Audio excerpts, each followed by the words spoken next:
ఉంది. నేను గతం నుంచి చెప్తున్నా, సిరిసిల్ల సెంటర్ గా, సిరిసిల్ల వేదికగా ఒక కంట్రోల్ రూమ్, ఒక వార్ రూమ్ లెక్క కంట్రోల్ రూమ్ పెట్టుకొని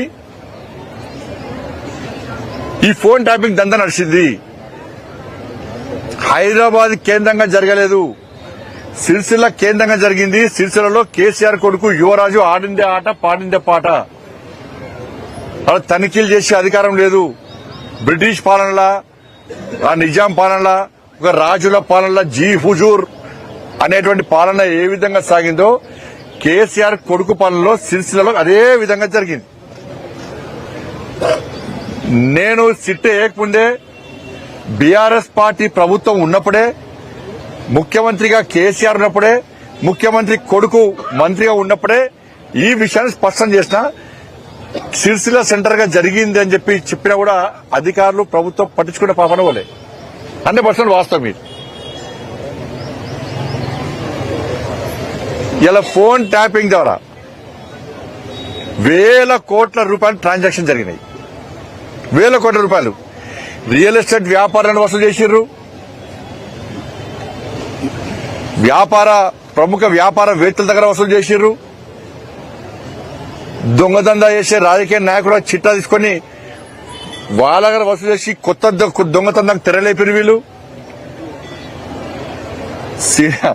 సినిమా హీరోయిన్ల ఫోన్ ట్యాప్ చేసి కూడా ఏ విధంగా లబ్ధి పొందినరో అంత జగమెగిరిన సత్యం.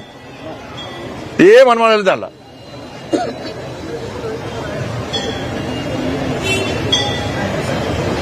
ఎలక్ట్రల్ బాండ్స్ ద్వారా వేల కోట్ల రూపాయలు ఇవాళ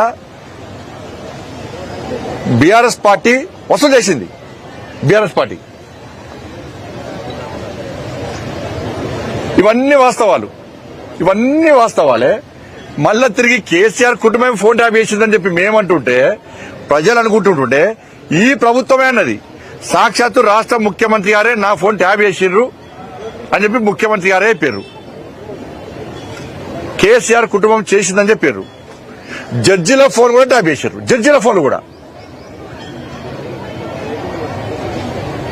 మంత్రుల ఫోన్లు, ఎంపీల ఫోన్లు, ఎమ్మెల్యే ఫోన్లు, ఇవన్నీ జడ్జిల ఫోన్ కూడా ట్యాప్ చేసినప్పుడు కేసీఆర్ కుటుంబమే ఈ దారుణానికి పాల్పడ్డప్పుడు మరి కేసీఆర్ కుటుంబాన్ని వాంగ్మూలం కోసం పిలిచిర్రా? వాళ్ళ అక్యూజ్లు దిల్లా, వాళ్లే దొంగలు కాబట్టి విచారణ కోసం పిలిచిర్రా? ఒక్క వ్యక్తిని అరెస్ట్ చేయకపోతే మీరు, ఒక్క వ్యక్తిని ఇంతవరకు ఒక్క రాజకీయ నాయకుడిని అరెస్ట్ చేయకపోతే, దీనికి మూల కారణమైనటువంటి ప్రభాకర్ రావు అనే వ్యక్తిని కాపాడడానికి ఈ కాంగ్రెస్ పార్టీ ప్రభుత్వం ఏ విధంగా సహకరించిందో జగమెగిరిన సత్యం. సుప్రీంకోర్టులో వాదనలు వినిపించారు మీరు, హైకోర్టులో వాదనలు వినిపించారు. అధికారులు దానికి సిద్ధంగా ఉన్న వాళ్ళను ప్రోత్సహించే ప్రయత్నం చేయరు.